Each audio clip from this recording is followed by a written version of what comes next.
jadi kalau saya bilang step dari 1 sampai 5 pembekuan darah itu akan butuh kontribusi tidak hanya dari jaringan otak tapi juga jaringan pendukung jaringan sekitarnya. Menghadapi diagnosis hemofilia pada anak tercinta tentu bukanlah hal yang mudah bagi orang tua. Bersama Miss Info, kita cari tahu tentang penanganan komprehensif hemofilia pada anak bersama dengan Dr. Alexandra.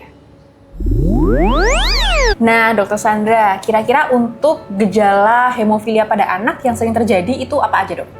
Nah, hemofilia pada anak biasanya paling mudah kita temui di waktu anak-anak ini mulai belajar merangkak gitu. Jadi di umur 6 bulanan, sendi-sendinya, dengkulnya, lutut atau sikunya kadang kelihatannya bengkak. Atau terus setelah berapa hari dipakai belajar merangkak, dia nggak mau lagi ngangkat bagian itu. Atau memang kelihatan ada memar. Itu yang pertama. Yang kedua, kalau di umur-umur segitu belum terlihat, biasanya pas anak ini mulai belajar jalan, aktif-aktifnya jalan atau lari. Jadi setahun ke atas. Begitu anak ini keseringan jalan atau lari, kok lututnya juga bengkak, atau muncul memar-memar di tangan atau di kakinya. Atau kalau terjatuh, terus bengkaknya lama sembuhnya. Itu bisa. Kalau di umur-umur segitu belum ada juga, biasanya juga di umur-umur yang giginya tanggal. Saat giginya tanggal atau memang sama dokter gigi rencana dicabut giginya, kok merembes terus, berdarah-berdarah terus. Nah, itu biasanya poin-poin penting di mana kita curiga ada kelainan pembekuan darah, salah satunya hemofilia. Kemudian untuk penegakan diagnosis sendiri, itu biasanya harus bagaimana? Nah, kalau ada kondisi seperti itu, sebaiknya segera dibawa ke fasilitas kesehatan.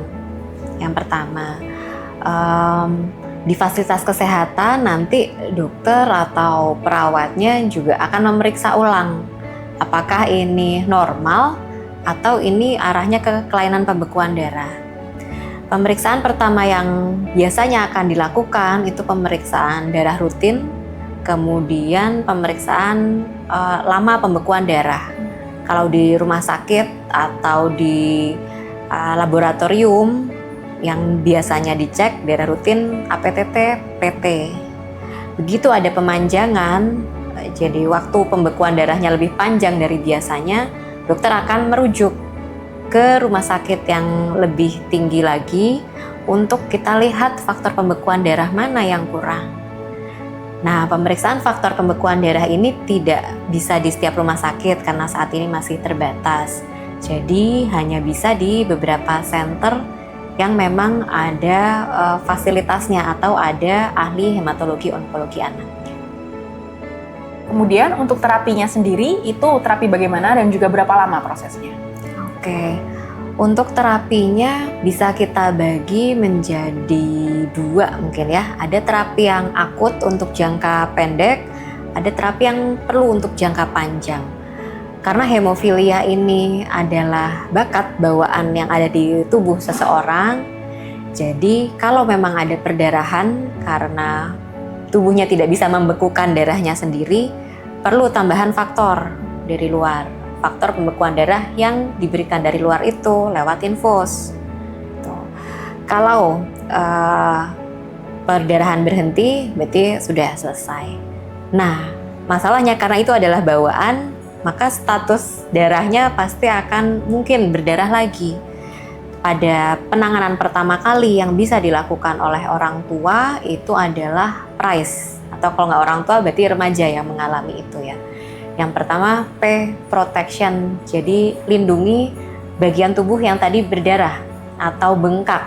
Jadi nggak tentu berdarah ya, bengkak saja, lindungi itu, jangan bebani berat. Jadi kalau misalnya memang di lutut, jangan numpu dulu di situ. Atau kalau di lengan, jangan bawa barang dulu dengan lengan itu. Kemudian R, rest, istirahatkan. Oke, jadi jangan main sepak bola kalau memang kakinya sedang bengkak, istirahat. Lalu I-nya itu ice, ice, kita kompres dengan yang dingin. Gitu. Ada beberapa ice pack yang tersedia secara komersil dan bisa diakses oleh individu dengan hemofilia, bawa itu selalu. Jadi begitu ada bengkak langsung kompres dengan S. Kemudian C, compression, itu biasa ditekan supaya tidak berdarah. Lalu E, elevate. Jadi sebaiknya tempat yang berdarah itu lebih tinggi posisinya daripada bagian tubuh lainnya supaya darah tidak ngalir terus ke situ. Itu penanganan pertama yang bisa dilakukan oleh awam, orang tua atau individu dengan hemofilia. Setelah itu baru periksakan ke dokter atau fasilitas yang bisa memberikan faktor, karena akan butuh pemberian faktor itu. Beberapa anak akan nyeri atau kesakitan karena berdarah dan bengkak. Jadi obat untuk mengurangi nyeri juga bisa diberikan.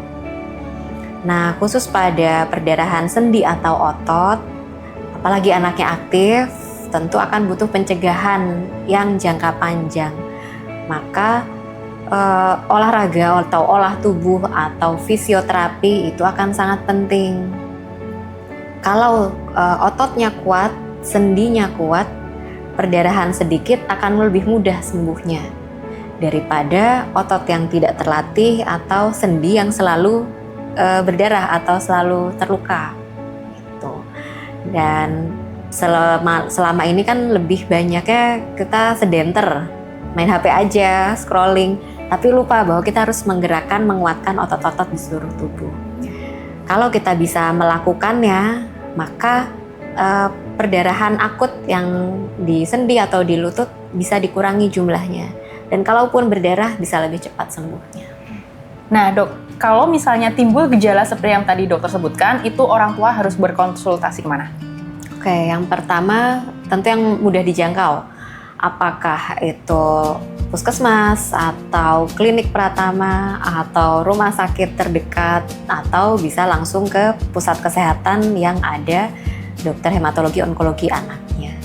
Sampaikan keluhannya seperti apa, kemudian nanti tenaga kesehatan akan menilai ulang atau menanyakan data-data tertentu. Kalau memang mengarah ke arah hemofilia atau kelainan pembekuan darah, maka pasti akan dirujuk sesuai algoritma yang tadi. Oke dok, kalau misalnya ada orang tua yang mau langsung periksa ke Rumah Sakit Sarjito, itu berarti nanti mendaftarnya kemana atau ke subspesialis apa dok? Oke, untuk anak-anak di Rumah Sakit Sarjito, kami ada gedung kesehatan ibu dan anak. Untuk emergensi bisa langsung ke emergensi ibu dan anak, tapi kalau rawat jalan bisa bisa di poli kesehatan anak, khususnya di bagian hematologi onkologi anak, atau ke poli Alamanda. Di poli Alamanda dan juga di poli hematologi onkologi anak.